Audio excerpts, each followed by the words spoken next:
All right, hey guys, this is the Technology Podcast. You're joined by the faces of Paul, Jamal, and Marvin. Yep. Today we're joined with Aisha, who's a cybersecurity, what do I call you, a specialist? I'm a consultant. You're a consultant, great. So yeah, in today's episode, we'll be talking about cybersecurity and Aisha's journey into tech. So let's get started. Wonderful. Okay, so where should we start? Paul? Where should we start? Okay, let's just start with where your interest came from. I mean, cybersecurity, that is, for me, that's only an up and coming thing. And, you've been in the industry for how long now?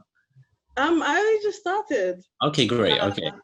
Yeah, so I graduated uni last summer. And I started working probably like 7-8 months ago. Which uni did you attend, if you don't mind me asking? Sorry? Which uni did you attend? University of Hull. Okay. Oh, Wow. you left us. Whoa. But, Hull was actually my second choice. Oh. Yeah. I remember you mentioning this before. But wow, University of Hull. Is that one of the best educational facilities for cybersecurity? Is it like? It's a uni. You get education. Paul just there nodding. She just sat here right now. Oh my god. Wait, what was it like up there though? Because hey, I don't even like ghost town. Yeah.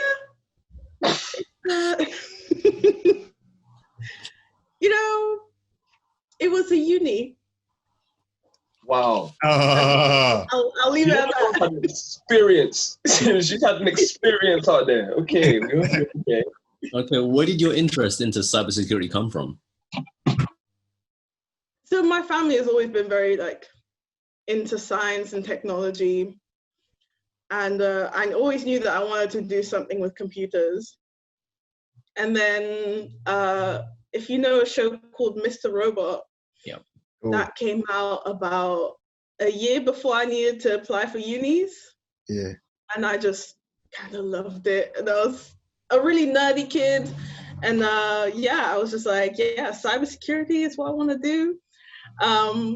So I did my BSc in computer science just to keep my options open. And just went from there. Have you watched the recent season of Mr. Robot, by the way? Okay, stop it. No, don't do this. Wait, recent? There's a new season now. When did it come out? Like, I did not get the memo at all. Definitely this year, but it's been a while.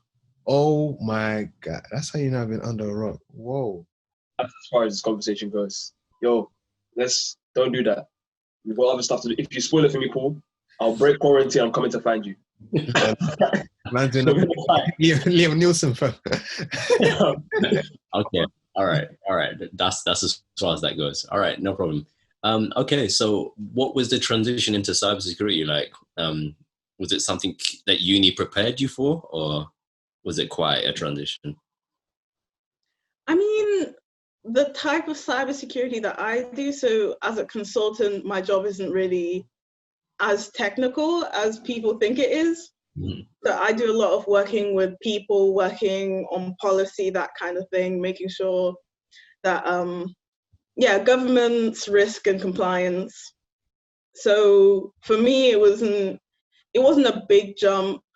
It's all you kind of learn on the job, and if you have the environment where you can learn, then it's not too bad, really.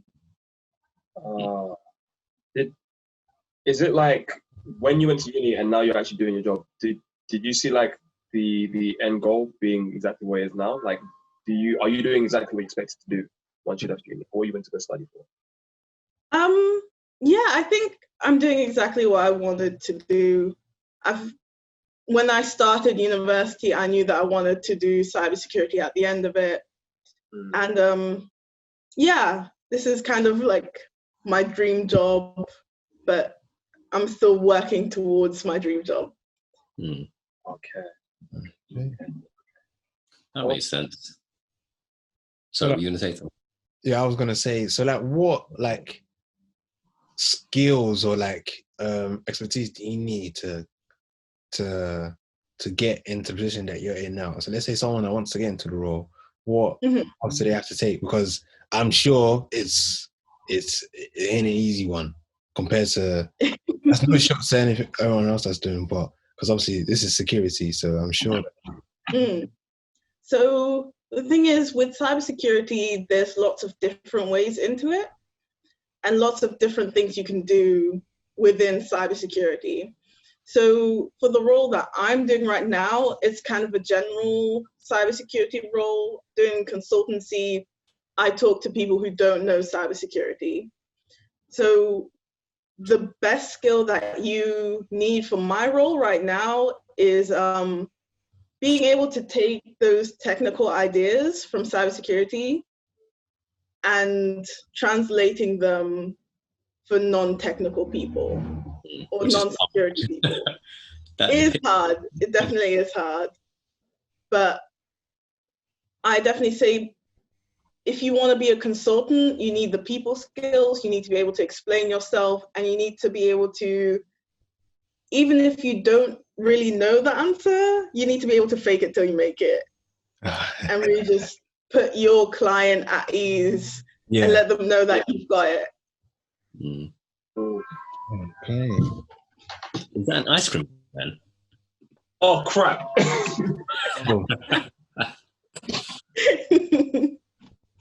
I thought most sounds would not be heard.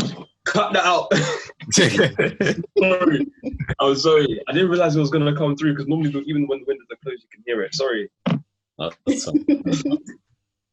So my question is just surrounding the, if I'm allowed to ask, actually, just surrounding the cybersecurity industry as it is right now. What is your biggest challenge that you guys face? This is a hard one because there's lots of technical challenges, but I think the biggest challenge that cybersecurity people face is people who don't know much about security or people who don't care about security. Because there's always this kind of mentality in people.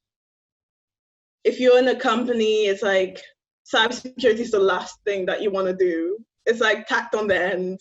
So they're like, okay, we've done this. We've built this app. Now let security come look at it. It'll be fine. And then security comes and it's like, no, this isn't good. And then we're the bad people for saying no.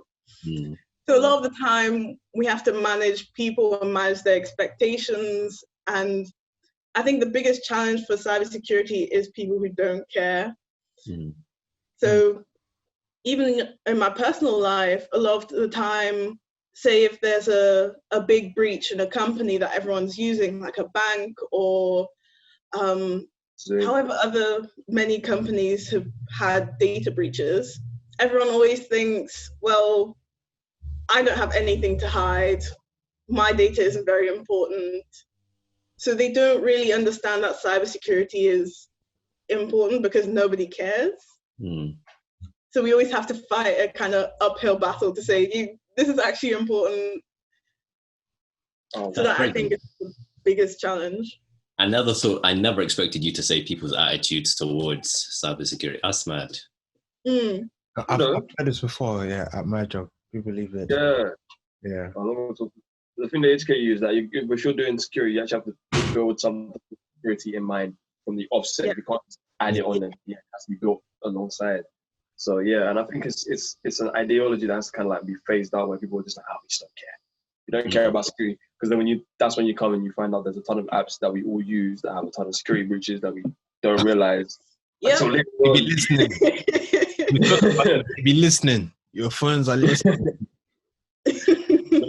So it's people think about it so last minute. So you're very correct. It's always the last thing that they think about. It's always they want to get mad at us because we say, oh, this isn't right. But it's them that started it off. Yeah. And it's hard to make people understand that they have to stop and think for a little while. Yeah. So that's always a challenge. Wow. I mean, like when I speak to people, maybe not specifically about cybersecurity, but obviously maybe you could see the correlation that I'm trying to make, is that whenever it goes into anything that is concerned with data, people think hacking or, malicious hacking, malicious code, or ethical hacking or whatnot. I remember even from myself, like just my attitudes towards cybersecurity, data and hacking, et cetera, is that hacking side of it is just where the attraction is. Oh yeah, I want to be able to say that I hacked this and I did that. So would you say or are there any myths that you just want to just get over and done with, said outright, like this is just a myth, just don't listen to the hype about this or that? The thing is, so malicious hacking and whatever else, it's so very much in the news, it's very much in media. Everyone knows the stereotype of the guy in the hoodie in the basement, and he's there typing away with 1 billion screens. But any one of the three guys you're talking to right now, I'm joking, Gary. I'm joking. That was quick. I'll give you that. Hey, yo, that's I included myself. I beg you, don't cover me. I continue. Sorry. No, but it's there's this myth that everybody who's in cybersecurity or any problem that cybersecurity has is coming from this malicious person. But throughout the time that I was doing kind of investigations and things like that, most of the problems that I found, most of the incidents that come in are user error. Most of the things are just people not understanding how to use something, making a mistake. It's not always that someone has maliciously done anything. Sometimes it's just someone has made a mistake. And I think a lot of the time, people always assume that in cybersecurity you're battling the bad guys, this kind of MI5, FBI. But most of the time, it's a little bit, sometimes it's exciting and sometimes it is very MI5 and FBI, I won't lie. Yeah. But most of the time, it's boring and you just have to sit down with a random employee that's made a mistake and say, hey, look, you messed up. Straight up. And that's cybersecurity. Yeah. All right. Just based on that, another quick one for me is that you mentioned that people, the common mistake is human error. So could you just talk to us real quick about safeguards and best practices? Yeah. I mean, the one that is most important is your passwords.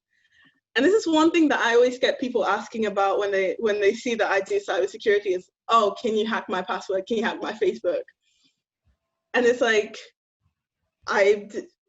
technically I could, because people choose bad passwords. Mm-hmm. It's not that I have any special skills. It's just that you're choosing bad passwords. Mm-hmm. And it's things that, someone can look at your Facebook profile and find out maybe your favorite football team, any children that you have, pets that you have. Those are the things that people choose as their password names. And they don't really do too much to kind of make it special. So they'll put a 1, 2, 3 at the end. They'll put an exclamation mark at the end. The best thing to do is to choose a few random words or even a sentence and do special characters in between the words. And that will mean that you have a long password, you have a rememberable password, you will remember the sentence that you put in, and it's not easy to guess. So that's sorry. the best safeguard that I can say. Use good passwords and use different passwords for each of your different accounts, because we all get lazy. I think that's the best advice.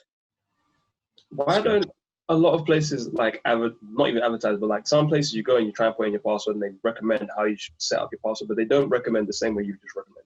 They normally say it has to be between 8 to 20 characters. Why is even that? Why is 20 a limit? But like 8 to 20 characters include this, that, and the other. But it makes more sense to have like long passwords that have either sentences or special characters, stuff like that as passwords. Why don't people places recommend the same way you're saying? I think it's a bit of the kind of security is the last thing that they think about. Yeah. So the 8 to 20 characters, they just want to have it long but short enough so that it doesn't take up a lot of memory. Oh, I see.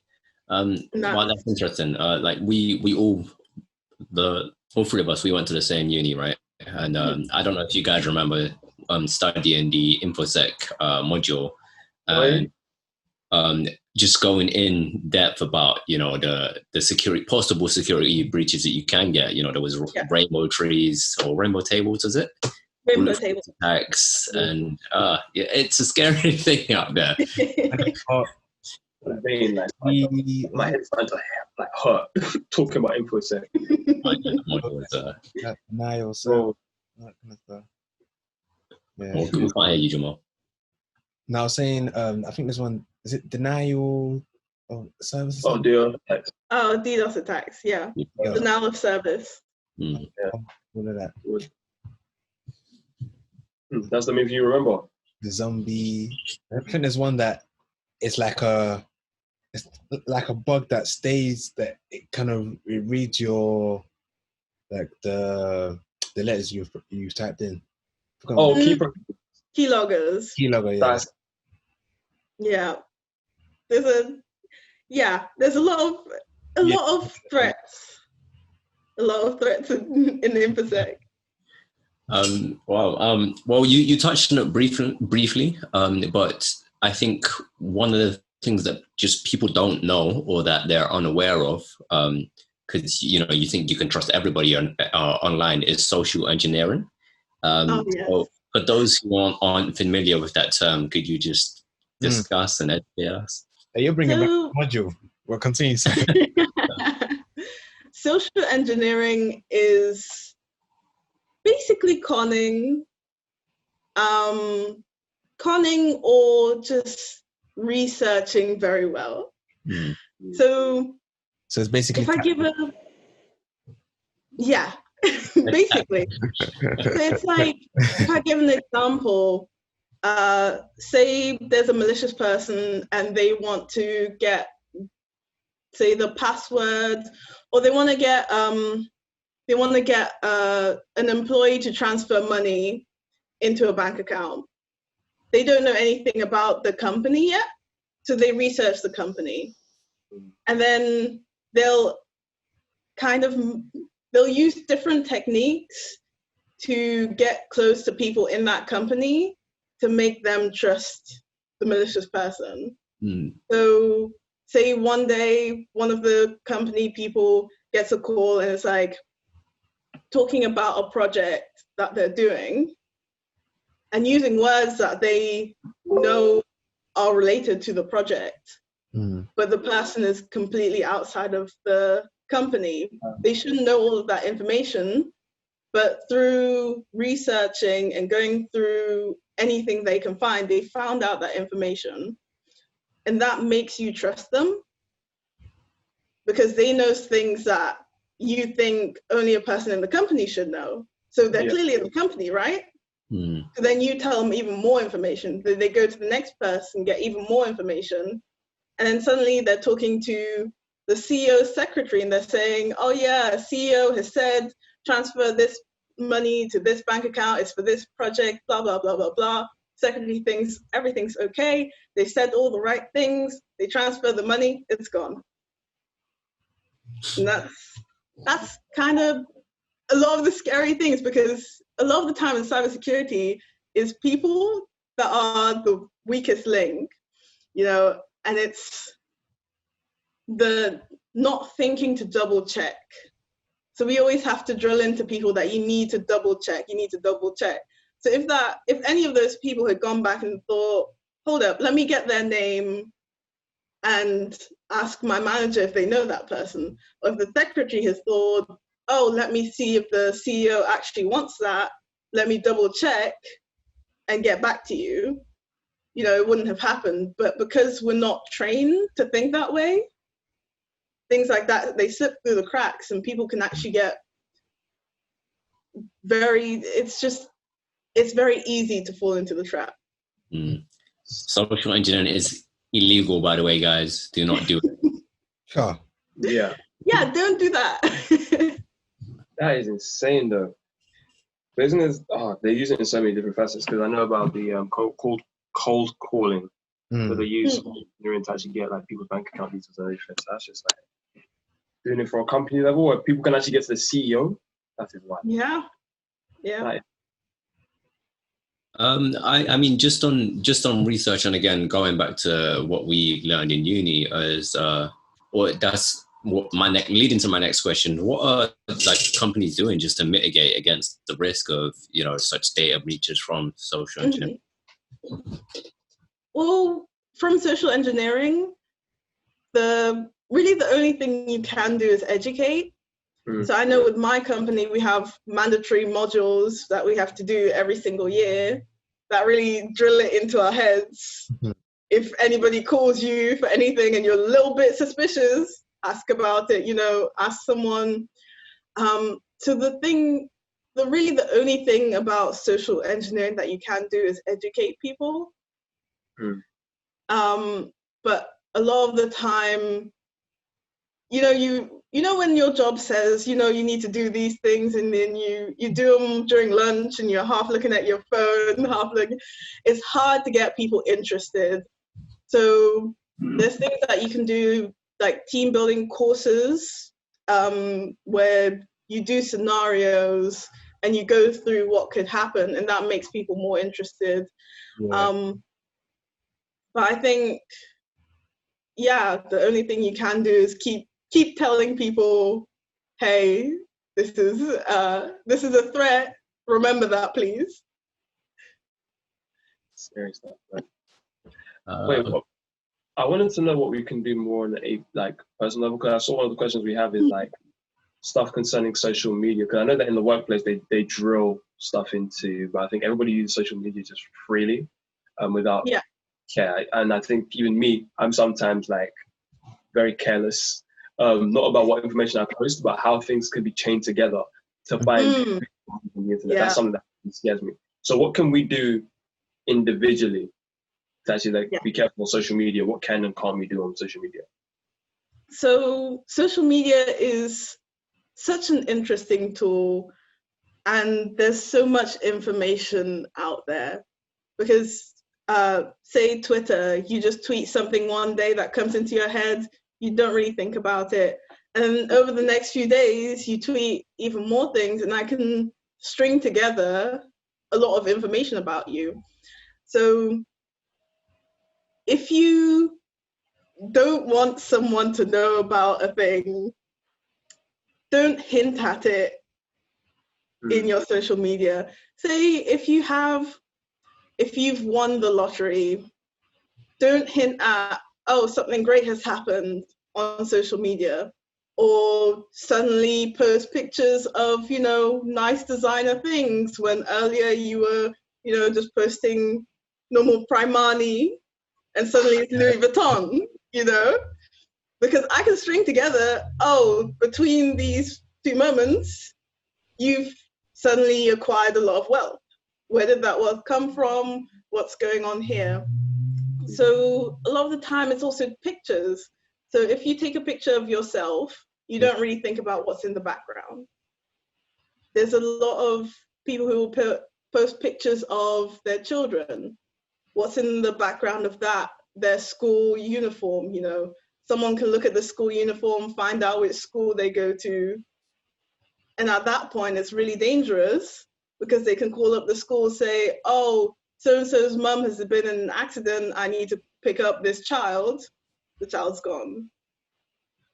So people don't really think about looking at what pictures they post, looking at everything that they're saying, because there's a lot of information that you don't want people to have.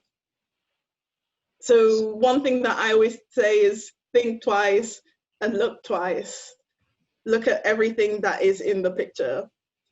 even if you've got a new job, say, and you put that on LinkedIn, okay, I work at this company now, thank you for all your support, and you put a picture of yourself, you know, in front of the office first day. You don't realize that you have your work badge. Now I know what your work badge looks like. I can copy that, and the next time that I'm trying to get into, a malicious person is trying to get into that office, I know what their badge is supposed to look like. I know how to blend in. So it's always a matter of always think twice, always look twice. Wow. Mm-hmm. My next question is probably a question that you probably hate to hear, but I can't resist asking it.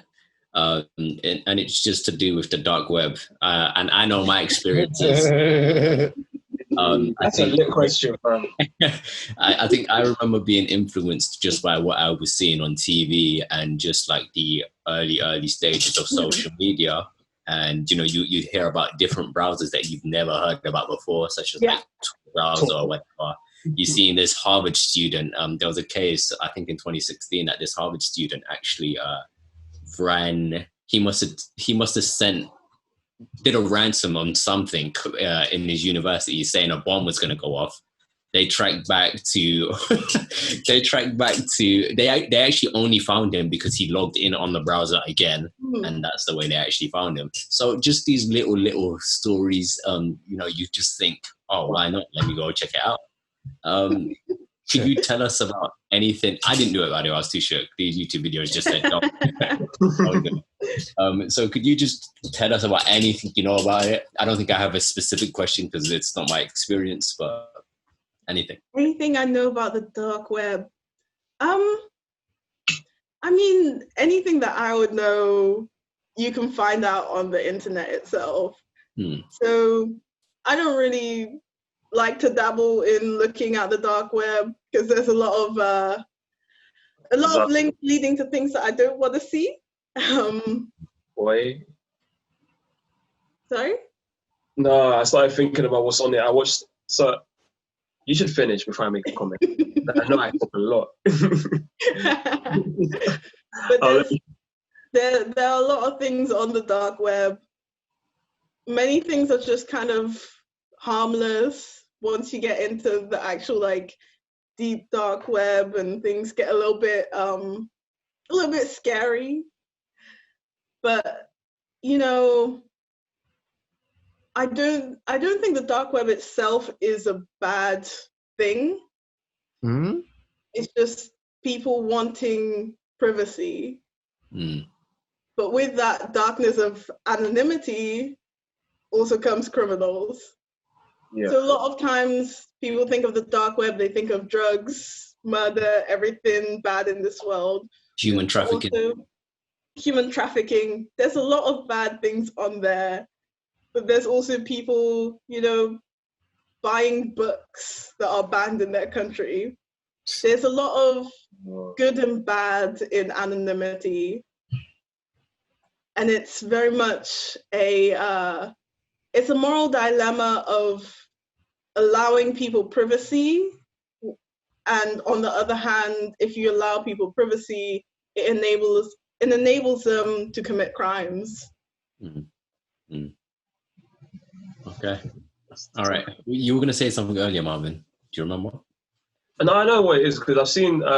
It's weird how I've watched stuff from like the infographics show.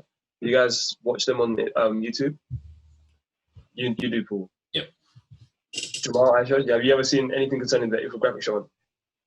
So what they do is they get like a topic or whatever it is, and they start going into depth with it, and then obviously they've got the infographics to go alongside it. And I watched ones concerning the Mariana's web, the dark web, and then something else concerning what exactly goes on in certain areas of this. And it can be exactly as you said, it's more a dilemma. You have people that use it for good, but then I don't know if you guys actually want to hear some of the stuff that they have. There's a lot. There is a lot. When I heard it, I was like, this is happening on God's earth. Like, on this God's earth, it's happening.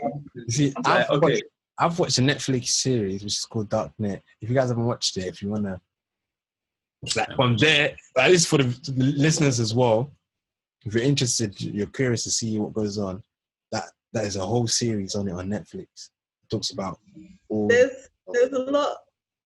The whole paranoia that comes after, though.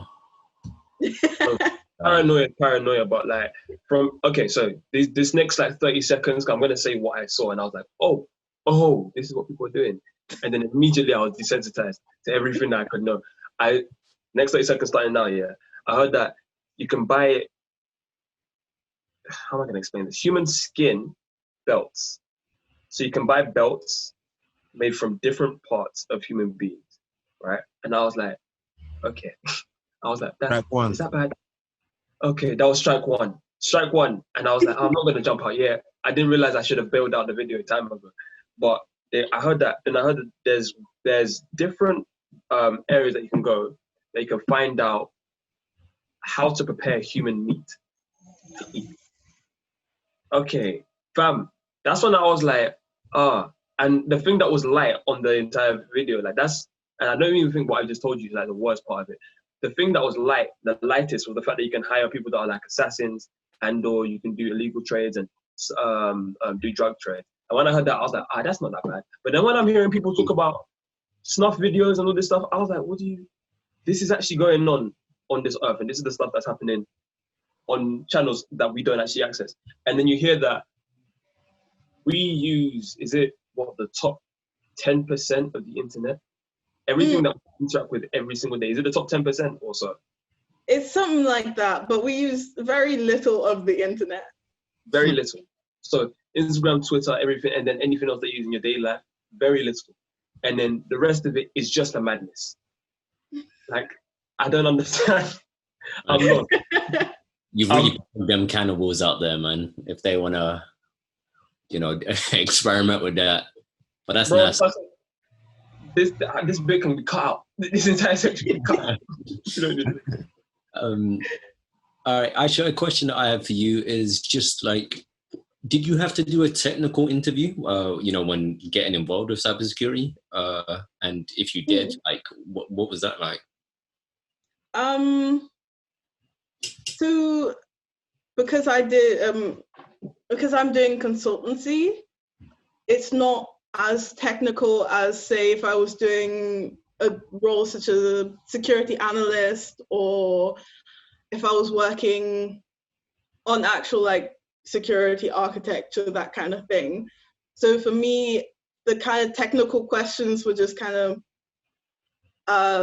surface level things that you'll find in like a computer science course, in your modules, you'll find it. So things like man in the middle attacks, things like that came up. Just little things that you can talk about to show that you know something about cybersecurity. Yeah. Because a lot of jobs at my level, like the graduate level, they don't really need you to know everything, because they can then build you up and like teach you everything that you need to know. Wow. I remember I went to one interview that was, the role was actually in security as well. And just my experiences with that, I think on the day I was gassed, I was in my suit, I was off there on the train, on the tube, going to wherever. I'm not going to disclose who it was for and where I was going. But I get to this location now, and prior I'd been sent an email to use like this name, like I'm looking for so-and-so. So yeah, I go into there, I'm like, yeah, I'm looking for so-and-so. And it turns out that this name was actually not somebody's actual real name. It was just a code name sort of thing. So I get in now, I go there, there's all these other people that had been allowed access to this particular part of the building. And then interviews were run from there.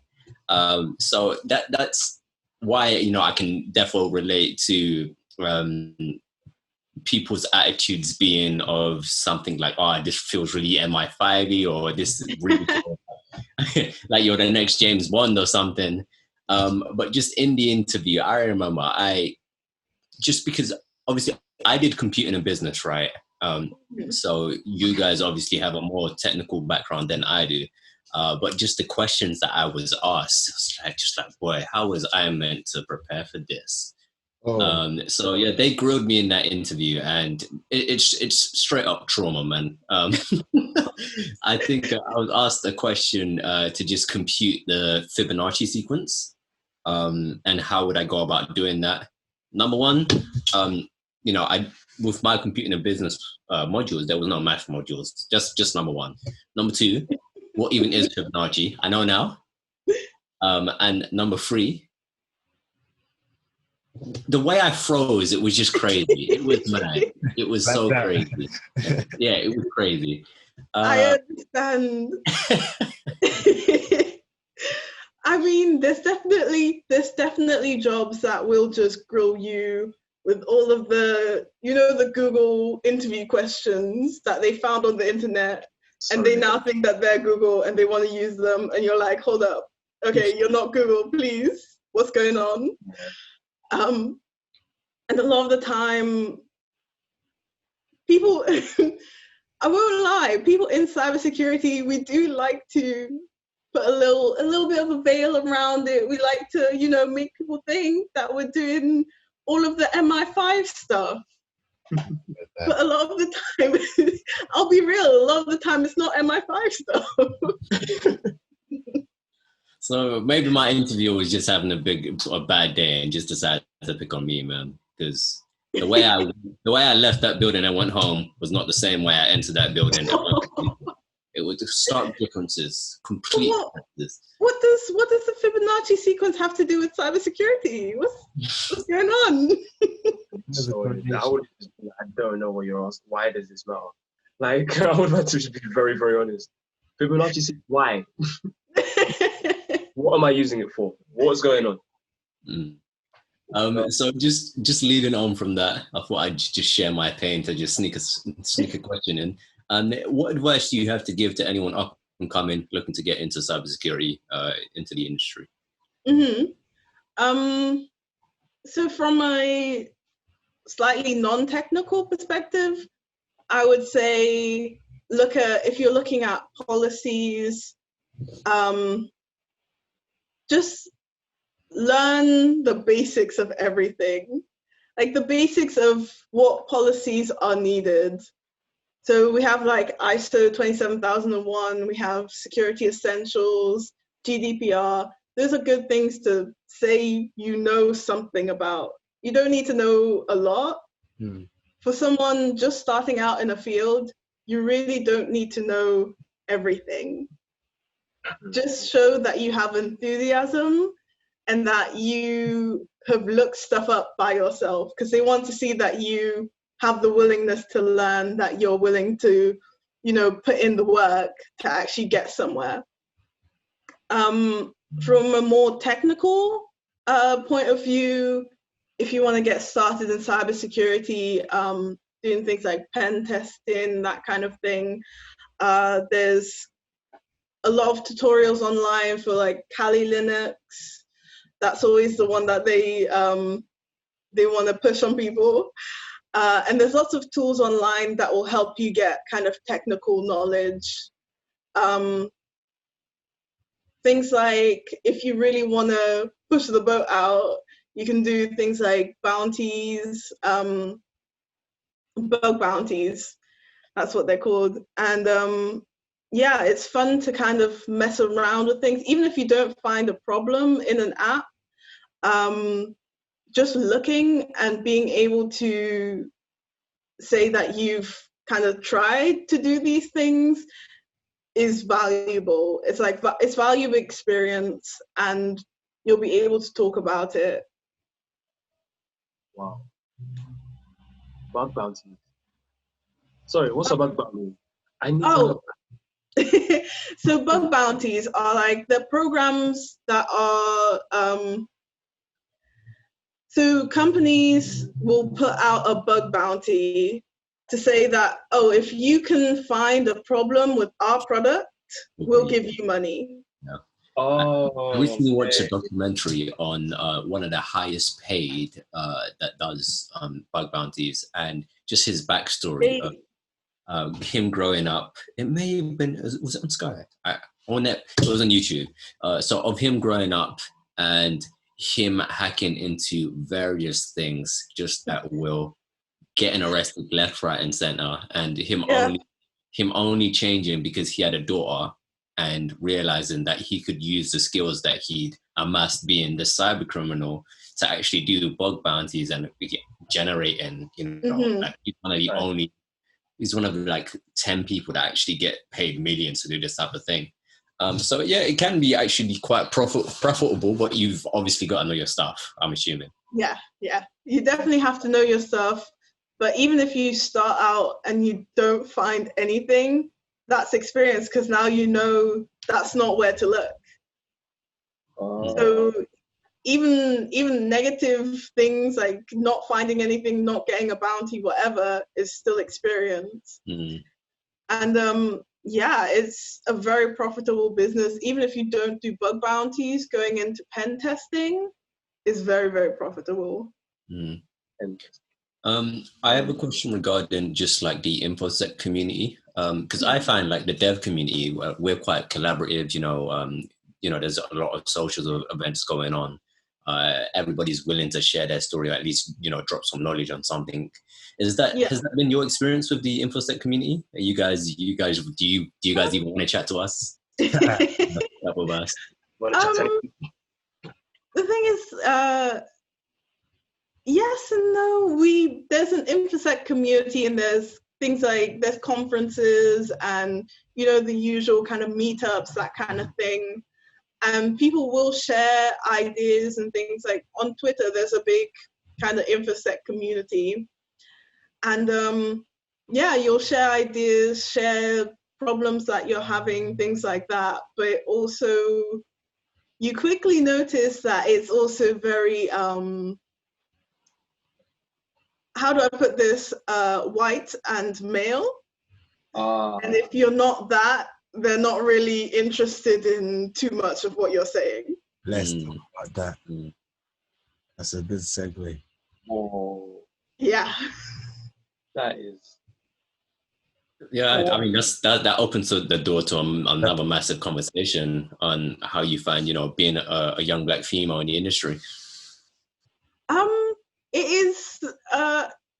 It's hard, but also I enjoy it, because as I'm growing and as I'm showing people that I belong here, I feel like I'm doing more so that the next person after me who's not white and male can come through easier than I did.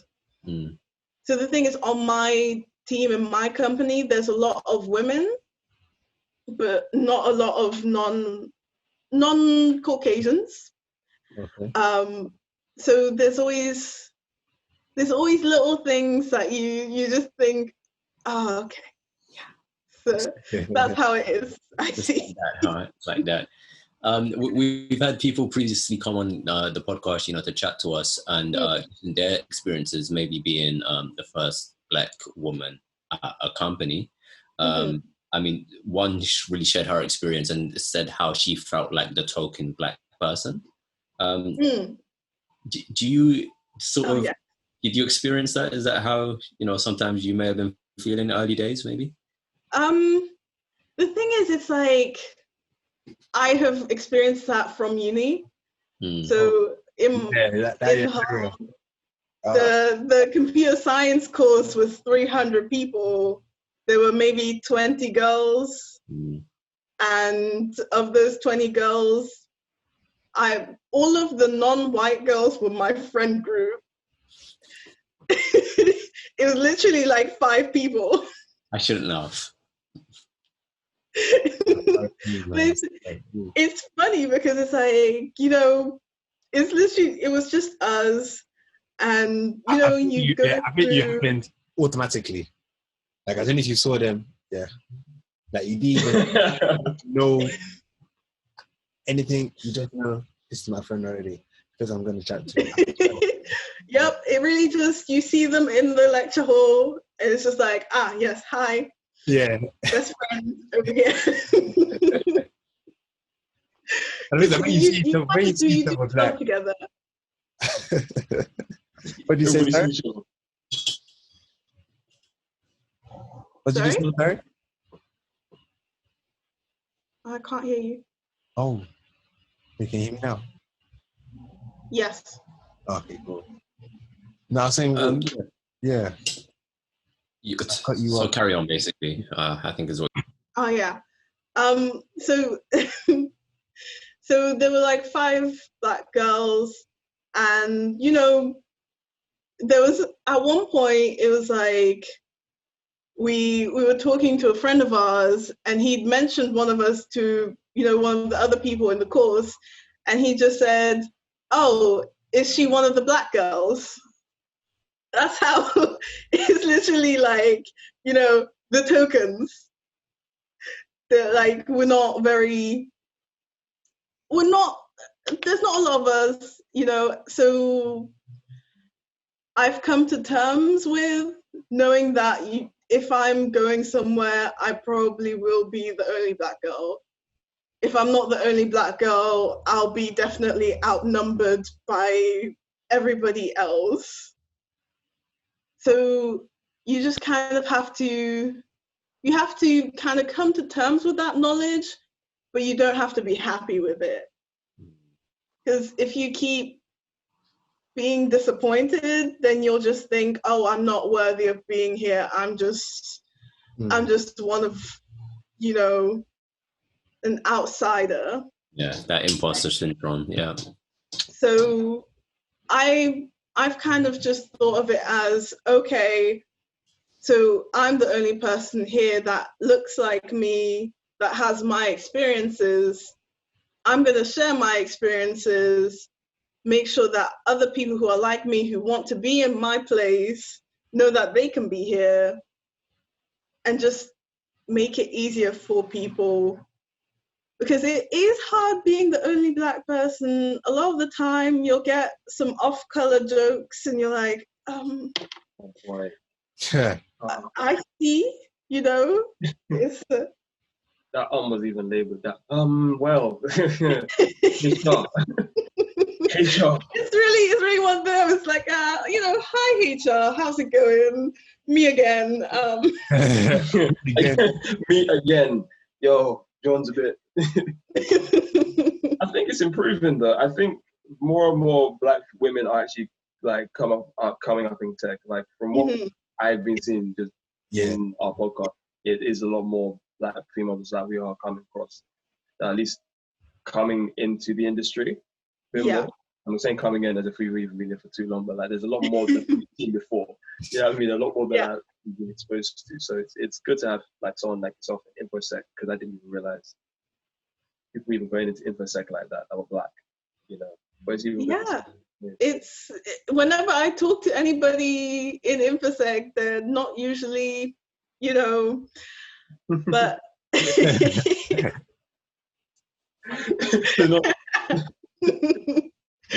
but you know, it's an experience, and I try and make the best of it. And I'm just hoping if I say, oh, I'm in InfoSec as many times as possible, one day a black girl's gonna think, oh, InfoSec, that sounds interesting. And then she'll join, and then another person will join, and another person will join, and then there'll be many of us, and it won't be so awkward. Amen. So based on that, I think we'd all agree that it is important to build a community around, you know, these various roles in tech. I think just if you don't know anybody in tech, you would just feel like, okay, you know, I can grow up to be a software engineer, you know, a software dev, maybe. Get into cybersecurity. But as I said before, you know, all you'd think of is hacking, and that's really not all there is to it. Definitely. It's definitely something that I try and tell people all the time, that it's not just hacking. And if you want to do cybersecurity, but you don't think that you can hack right now, you can come in through a different angle. You can do policies. I'm currently doing supplier reviews and doing all of that kind of thing for companies. So there's many different ways into cybersecurity. And once you're in, you have the ability to move around because you now know these people who do hacking or do whatever else you want to do. So you can ask them how they're doing that and learn from them, and you can move into that space. So I never want anyone to feel like they're not smart enough to be in cybersecurity, because a lot of people in cybersecurity aren't that smart. We're not special. You just have to have a passion and just go for it. Okay, I think I have just one more question just on the actual InfoSec community. One thing that I've noticed of just the dev community is that just the ease and convenience of collaboration. Let's say like, a breach was to happen, the InfoSec, in fact, I'd imagine you'd have to be quite collaborative, right? Maybe to a problem or a breach or... In InfoSec, you can't really be very collaborative if something serious is happening, because it's internal to a company. Of course, yeah. So we're definitely... the thing is, I can't even talk about most of the things that I do. I can't mention any clients. I can't mention anything that's happening. So there's always a level of sensitivity to information that makes it hard to collaborate. The things that we can collaborate on is if we see a new threat that we've never seen before, you can tell other people, hey, look out for this. And that's kind of how InfoSec have worked out to collaborate without, sharing, oh God, my company has had a major breach through this threat, because we'd be out of a lot of jobs. Okay, so enough tech talk for the meantime. Is there any interest, any hobbies that you're into just outside of tech, outside of work? About me, I try to do a lot of things. I'm a jack of all trades, master of none, really. I like to do sports. I like martial arts. I like ultimate frisbee, which is I don't know how many people have heard about ultimate frisbee. It's a great game. Yeah. Sorry? What is ultimate frisbee? It's frisbee but ultimate. It's frisbee but ultimate. Yeah, frisbee but ultimate. So it's a mix between netball, it's kind of netball, basketball, football, but with a frisbee, and it's great. It's wonderful. I love it. You gotta go look on YouTube for that. It's so much fun. Yeah. What else? Is there anything you've been watching recently? What else? I paint, I read, I'm learning to play violin. It's been terrible. My neighbors do hate me, I think. But I'm learning, so. It's still something. Better doing nothing, especially in pandemic. That's what's keeping you busy during quarantine. Exactly. It's keeping me busy and my neighbors unhappy. The way God intended. All right. Do you have anything you want to ask us? Yeah. What made you give this podcast thing a start? What made you start this? That is funny. I was expecting that question. Therefore, let's hand it off. Marvin, what do you think? Paul was just like, yeah, we're going to start a podcast. Are you in it? And then me and Jamal were like, yeah, let's go for it, innit?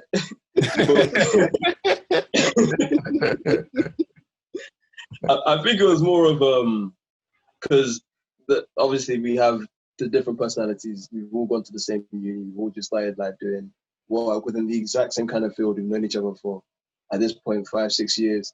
And it's like, we getting into just uni itself, doing our course, there's not that many people that you see that look like you. So the fact that we were easy able to make friends is kind of like a positive and negative thing. It's a bittersweet thing, because it's good that we were able to pinpoint each other. But then I'm thinking it's probably not the best thing that you can walk into a room and just count how many black people there are in the room. You know what I mean? Yeah. Essentially, you and your girls. So I think when Paul came and approached us, it's just having an idea that we can represent and actually have something to talk about as black youth now, young adults fully entering the field, and actually seeing what exactly we can add to the discussion, and really just present ourselves as people that are within the computing sector, and actually showing that there's more than just black people as businessmen and scientists. We are a different form of scientists. We are computer scientists, and getting more people into it.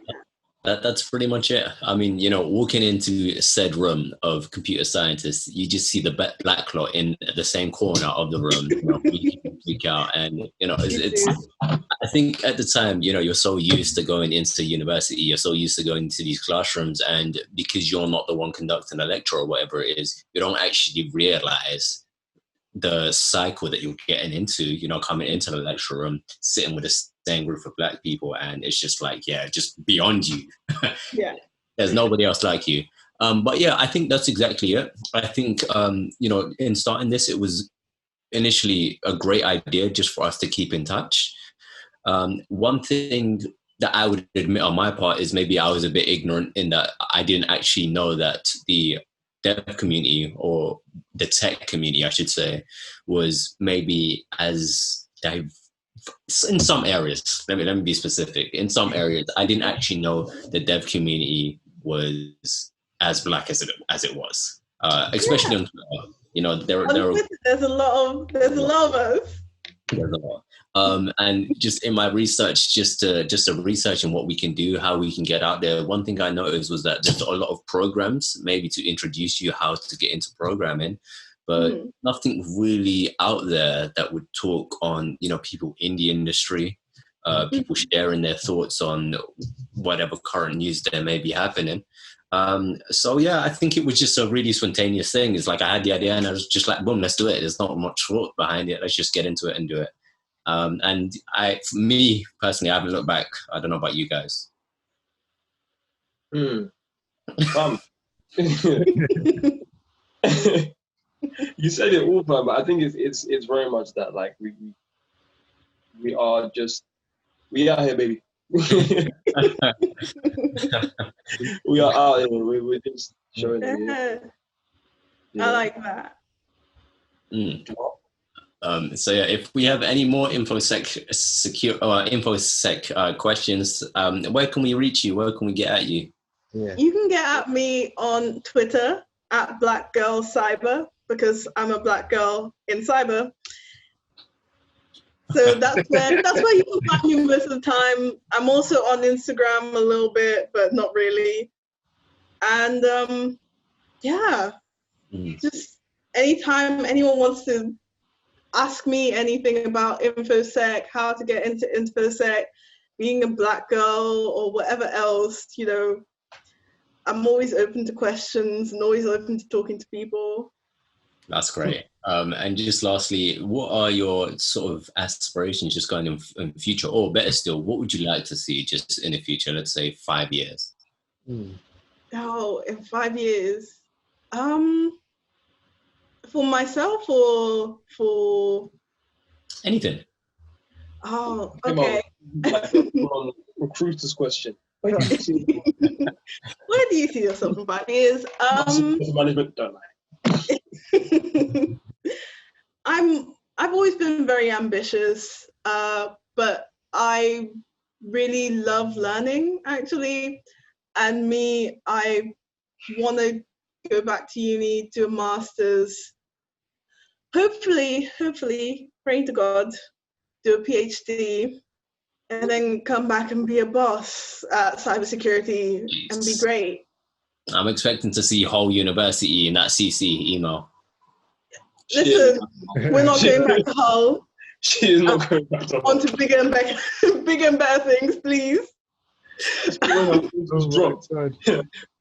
You were like, I'm hoping to see. Oh. What? I'll be back in Hull to, talk to people and whatever else. We're not going back to learn. It's been enough at Hull. It's a good university. I learned a lot of things. We ain't going back. Make it seem like a bad ex. I'm so dead. All right, guys. Do you have anything else you'd like to ask Aisha? What country are you from? Oh, what country am I from? Interesting question. I am German, but I am Nigerian. Hey. Okay. I did not expect that. Yeah, lots of people don't expect it. I'm German. I was born in Germany. And I am a quarter German and 3/4 Nigerian. Oh, wow. So what tribe are you then? Yoruba. We're out here. We are out here. There's a lot of us. Gang. We out here. We fully out here. Mama, you listening? We out here, man. You want me to leave the call this moment now? Like right now, like 5 seconds ago. Hey, bro, we out here. You heard where she's from. Hey, what are you? Tell me. I'm not Nigerian. Okay, what are you? Where are you from? I'm Sierra Leonean. You didn't want to say it with his chest. Sierra Leonean. I'll say it with my chest, but there's 3 of you, and even though I can come with them, I don't know. She knows a martial art. I don't want to come for people. So Yeah, man. I'm just gonna leave. It's okay. The teachings of martial arts is that you use it only in self-defense. Self-defense. Yeah, but my heritage is of Jamaica and Nigeria.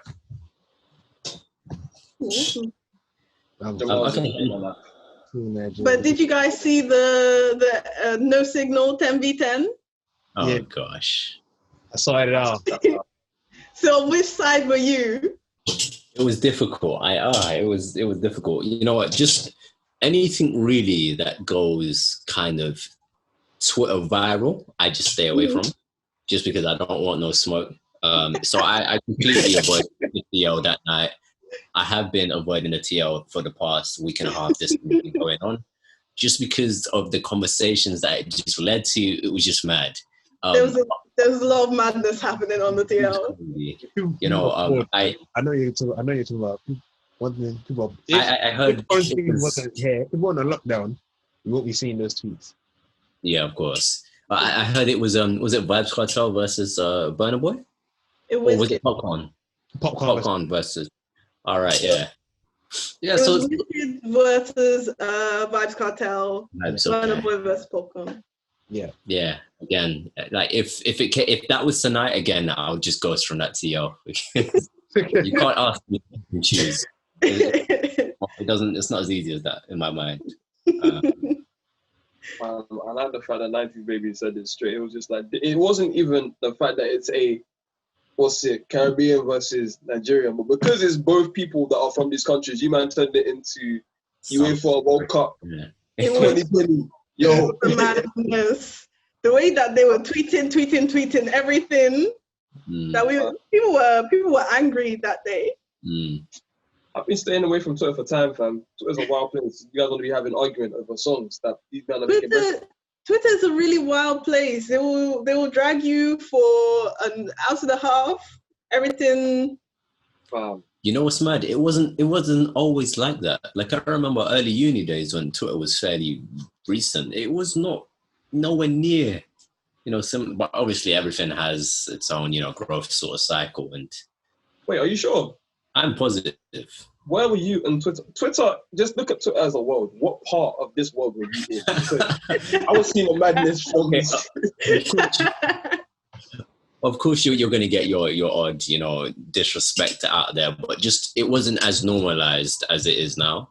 Yeah, like you don't see, like, pretty much 9 out of 10 viral tweets you see is someone getting disrespected, and that's just to me it's crazy. It's mad. You man that came from Tumblr and you came to Twitter, you ruined the fun for everybody. Okay, I see how it is. Huh? I was never. You see how it is? Oh, sorry if I came from you.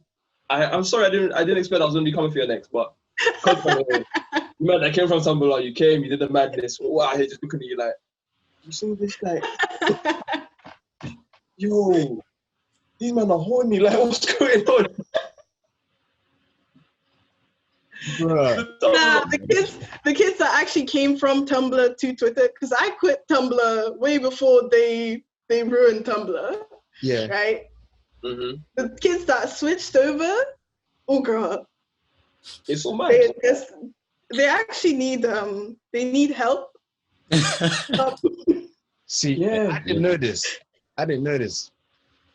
The point that people were cutting from Tumblr, that they came here, and I'm seeing the stuff that I was hearing was there is now in my face, and I'm like, wait.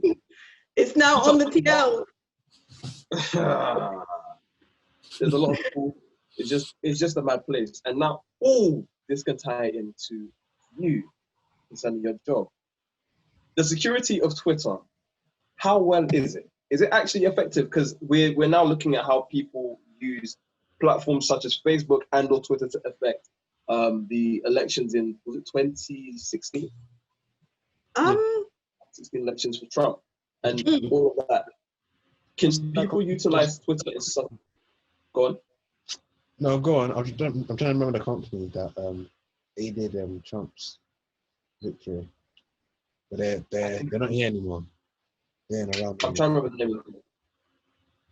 But is it that people can like use?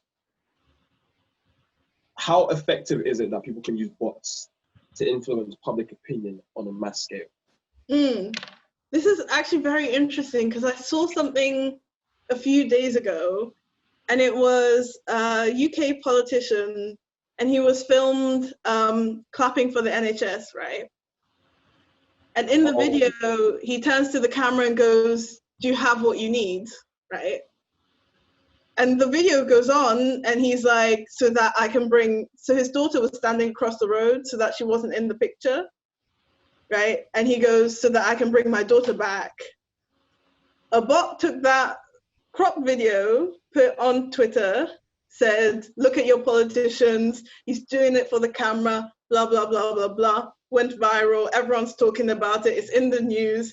The cameraman now comes, says, no, he asked me to move so that he can bring his daughter back. What are you on about? But people have already made their opinion. A lot of the time, people do not stop to think about, is this true? Is this what's really happening behind the scenes? They don't think to read the article once they've read the headline. A lot of the time, journalists will play into it as well. They will post something with a scandalous headline, and then you click on the article, it has nothing to do with whatever they said in the headline. And when you have the bots that are just putting this out onto everybody's TL, right? You get that is exposed to a lot of people, and a lot of people will just take it at face value. So it is social media is a very dangerous game, because once you get into people's heads and you can affect what they think, then you now have power that before social media, you never would have thought that this kind of power exists, where you can touch literally millions of people just from one tweet. Twitter loves a villain. I'm telling you, they'll put a villain on the pedestal ASAP overnight. That will blow up. The company was, Marvin, it's Cambridge Analytica. That's the one. Okay, sorry. I don't know, I'm jumping like this, sorry. That was crazy. Just based on that, and the fact that you asked another question as well, it doesn't have to be your professional opinion. I realize it may be too soon for me to be even asking this question, but just personal opinion and thoughts behind the 5G, whether you have any? Do you have any? 5G, everyone's going kind of crazy about it. From a security standpoint, it's the people who are building the system are very much trusted in the security cycle. So there's companies that I shall not name because I don't want to be murdered in my sleep. That people don't really trust with security anymore. And we're putting a lot of trust in them to build systems that everybody's supposed to use. So I'm just like, okay, you know, that's what you think is right. But yeah, 5G is interesting. I don't really see much point. I've heard that it takes a lot of battery power. Yeah. But all these people saying 5G caused coronavirus, I don't know what's happening with that one. They're not okay. Wait, we're gonna have to say it offline. I want to hear what these companies are, and I'm not gonna go and retrieve information anywhere. But Social engineer attack you, Marvin. I'm gonna leave now. I'm gonna exit right now. All right, guys. Any more further questions? You good? I had one that I lost it. I really had one that I lost it. I happen to be all the time. I'm actually really annoyed. I had one and it's gone. Have you asked all the questions from the... I think we covered them somehow. I think my approach towards them was just not to be too invasive of what you actually do at work, because obviously that's a bit much. Yeah, and if they come for you, they're immediately coming for us next. And you do cybersecurity, it's not going to be hard to find us after. I Twitch stream, they'll find me tomorrow. They'll find me today. Actually, really funny. People don't understand that there's a lot of information on the internet. Boy. So, you know, if you Google someone's name and just start from there, a lot of things, you'll find out a lot of myself. things. Yeah, I've done that myself. Yeah. That's why if you're Nigerian and you have a common surname, you're calm. It's actually true. If you have a common surname, it's harder to find you. But I just remember one time I looked up this woman and I realized that in the country that she's in, they have a database of people's addresses and they're linked to their name. And I clicked on the link and it literally told me the street, the house number, and that she lives, on what floor she lives, and where her door is on that floor. What the hell? And I said, that can't be right. Is that in the UK? It's not in the UK. Okay. Can't be. But I literally, I thought to myself, there's a lot of information here. Guys, if you ever want to change career prospects, you know, approach me offline. You know, I'll share with you guys. If you're serious. That's crazy. That is great. I have a friend, but I won't say who. There's one thing you used to do at secondary school. Like, we're doing IT, and he just ask you, like, oh, what's your full name? And from your full name, he'll get your, he'll get your, like, where you were born, where you've been for the last, like, however many years. Bro, they will know where you're born, where you've been for the last few years, which schools you've attended, all that kind of ish. Just from your name. And I was like, I mean, there's a lot of data online. It's scary. Like, the thing is like, we talk about data privacy and all that, and it's so important because these companies know so much about you already. Like, there was one thing that I saw online. It was there was one that was a woman that Google knew she was pregnant before she knew she was pregnant.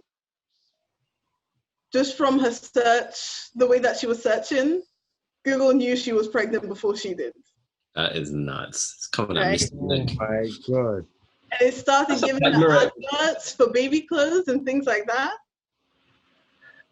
That's Black Mirror. Imagine that. Before she knew she was pregnant. Can you imagine? How did that story get out? I want to know, like. Because she was like, how did they know to give me these adverts? What's going on? Okay. And then you find out. It's just from the information that they have on you. There's literally so much information. And the thing is, it's like, people don't really care too much, but then they these companies are using your information in ways that you don't even know. Like there's one case of this guy who he got pulled into a case that was I think a robbery. And he was like, how am I involved with this? I don't know these people. I don't know what's going on. It's because Google gave the police his the location information of the people that were around, and he was riding his bike past the house as it was happening. That's mad, man. That is And crazy. The police came and questioned him because he was in the area. How did they know from Google? In America. That was in America, wasn't it? I think so. That must have been America because I don't what? I'm here. Oh wow. So how pivotal then do you think like the GDPR laws were? You know, what did it make a massive difference, or is it making a massive difference? Or I think it does make a massive difference, just because now people actually have to think about data privacy. Because this is actually so funny. Before I graduated and I wasn't doing cybersecurity, I was doing data entry for a company. And this was just as GDPR came in, and they had me literally manually copy all of the data that people just had about people on their desktops into a system that would have it secure. What? On the desk? What? Literally, they would have data about people in this company. They'd have data about people that they were like cold calling, whatever else, on their desktops, on their Outlook, just in random emails, whatever else. No security behind it whatsoever. And I had to manually write everything out, copy it into an actual system, delete all of the files from the desktop. And that was my job for a whole summer. Like GDPR really shook things up because people were like, oh, we have a lot of data about people that's just sitting wherever. Great. Marvin, you okay? I don't think so. I don't think so. These are people we trust with our information like that. That's the thing. Because there's a point where I said, at this point, there is no use caring what information I think they have about me. Because just existing in the world as it is right now, all of that information is already out there. But yeah. Everything. I think the thing that just got me is the people that are handling it. Like, the thing is, it's like you have to have a balance between, you can't care about everything, and it's hard to care about everything when you know you need to use Google, you need to use these things in your day-to-day life. So they're gonna have information about you anyway. But at the same time, you kind of have to care, because how are they using your information, and who is handling it, and what are they doing to protect it? Because you'll hear about it literally every single month, week, whenever. The mishandling of data is so prevalent in tech companies, in all kinds of companies. And people will just leave databases of your personal data online, no password, no nothing, just for anybody to find, because they didn't think about how it's handled. I agree with you. I think it's definitely important. Like when the whole Cambridge Analytica scandal went up in air, I did my best to go on even though it was long, to go on my Facebook just to ensure like the right permissions were just there, delete any nonsense there. And even like with what you're seeing recently with like all of the cancel culture, I'm not gonna lie, I deleted old Facebook messages. They're gone. You can't find them no more. So I definitely do agree with you that, you know, it's changed people's attitudes, because now they have the awareness, they have the exposure, and there isn't an excuse anymore. Like literally, you go and visit a site, the first thing you will see is we value your privacy. We value your privacy, go through these settings. And I actually click onto those settings, see what's checked, see what's unchecked, go into the extra settings, press remove all, and save. So, I mean, it takes about a minute, but it makes all the difference to me anyway. It really does make a difference. Deleting browsing history. Sorry, you're saying? It really does make a difference, because when you click accept all of these preferences or whatever else just to get the pop-up out of the way, you don't actually know what you're accepting all to. See, there's a thing. The thing is, it's like, even as a cybersecurity consultant, I fall into that trap as well. Whenever I'm trying to do something really quickly and it's just a big pop-up, I just press accept all. But then you actually look at the settings and they want a lot of information. The same with apps on your phone. They want a lot of information. Things like, what was it? TikTok. TikTok is booming right now. I saw that. I was like, trying to explain to these guys. You saw the video I sent you, right? Well, yeah. Sorry to cut you. Carry on. Nah. So, well, with TikTok, the permissions that you give the app is like, oh, they can look at what you're typing on your phone, right? They can see what you're typing. It's not when you send it that they see it, it's when you're typing it. How many things do you type on your phone, right? They can see your location, they can see your browser history, they can see a lot of things. And it's the permissions that you give these apps. Like you said, yeah, sure, take my information. Okay. Oh, sorry. Just to add on to that, I just want people to understand that this is not while you're using the app. The app is in the background. Just on your phone. If you have the app on your phone and you've pressed accept, they can look at whatever you're doing on your phone. What joke on this? The app is free. You're the commodity. That's the thing that I keep telling people is you have to understand that data is valuable, because how is Google a multi-billion-dollar company and Google is free? How is that? How is Facebook a billion-dollar company and Facebook is free? You are the product. Ow. I stunned him. Mic drop. Just flip everything around, fam. Sure. Scary reality. It's a scary reality, but you have to take that power, because if you're the product, if they're selling, everything that Facebook has relies on you, right? It relies on what you want. And if Facebook is doing something with your data that you don't want, then just stop using Facebook. Stop it. And they will have to change. But people don't care enough to say, okay, we're not having this. And what's the ethics when it comes to using something like TikTok? Because you don't care enough about what you're allowing, but then it's like TikTok is in the hands. It's a youth-driven app, and the youth is like what, from the ages at this point of like maybe 3 all the way up to the age of 16, 17. Do you know what I'm saying? So how are they tracking all this information from young, like adolescent to now teenagers? And how is that? You have to deep, like all of the ethics that we talk about, it's very dependent on where you are and where you're from. Like, bear in mind, TikTok it's not like it's a British company, it's not an American company, it's a Chinese company. And, they may see the ethics in a totally different spectrum than, the whole world does. So that might not even be a deep thing to them. And not many people actually know that it is actually a Chinese company. Remember what I was saying to you about the whole AI thing over there?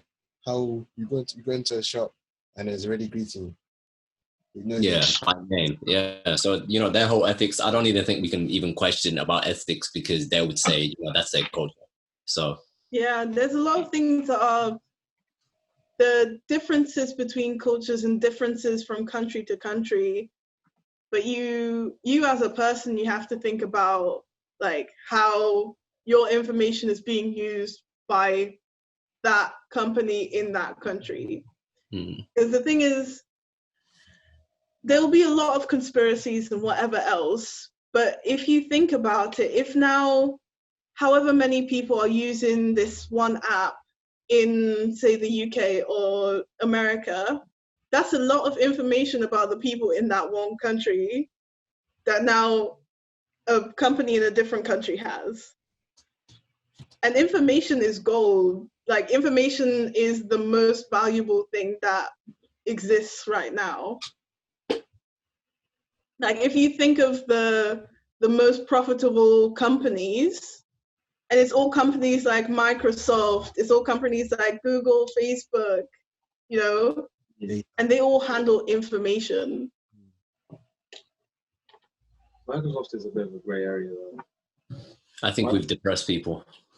I think it's just shocking. I think we've helped them. Yeah. I hope it helps somebody. But the thing is, it's like, a lot of people also get very paranoid and they think everybody's watching them and the FBI is in their webcam and everything else. Do you know people from one episode of Black Mirror? You know people have closed the thing right here. When you see it, like, oh, this person's watched Black Mirror. That's how I know. When I see someone else, oh, you watch it. Okay. Like, the thing is, it's like, obviously these things happen, but you can't live in like this mental state of paranoia where everything you're being watched everywhere. Like, you have to live and you have to do the best that you can. Yeah. But like, as a normal person in your normal town doing your normal job, nobody really cares. The FBI isn't watching you.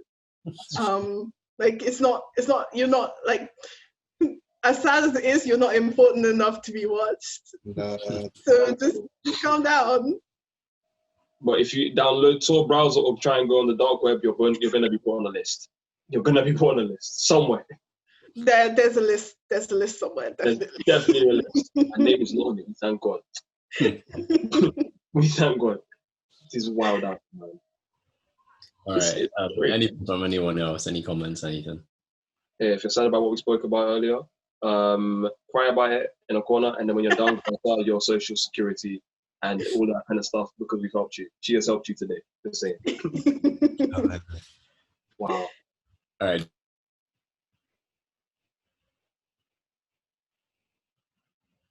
Oh my God. It's fully frozen. Oh, yeah, it's fully frozen. Yeah.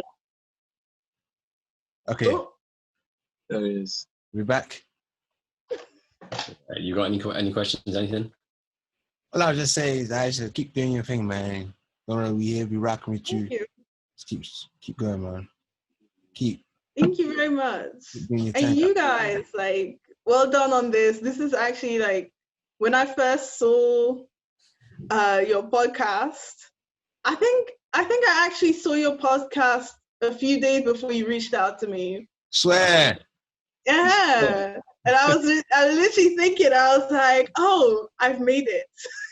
Somebody wants me on their podcast. I've made it, you know? So you weren't thinking that maybe Twitter's tracking you. Look at this guy, man. Hey, come on, we good people, man. Wow, an episode recently. Have you seen Aisha? But no, it's really, like, this is a really good thing that you guys are doing. And I know that having just seen your podcast and seeing how you're talking to people, it really is helpful to people that want to come into the space. And just keep doing it, keep growing, bigger and better things, bigger and better. Amen. Thank you. Amen, baby, yeah. Sorry. All right. This has been a Technology podcast. Thank you for listening.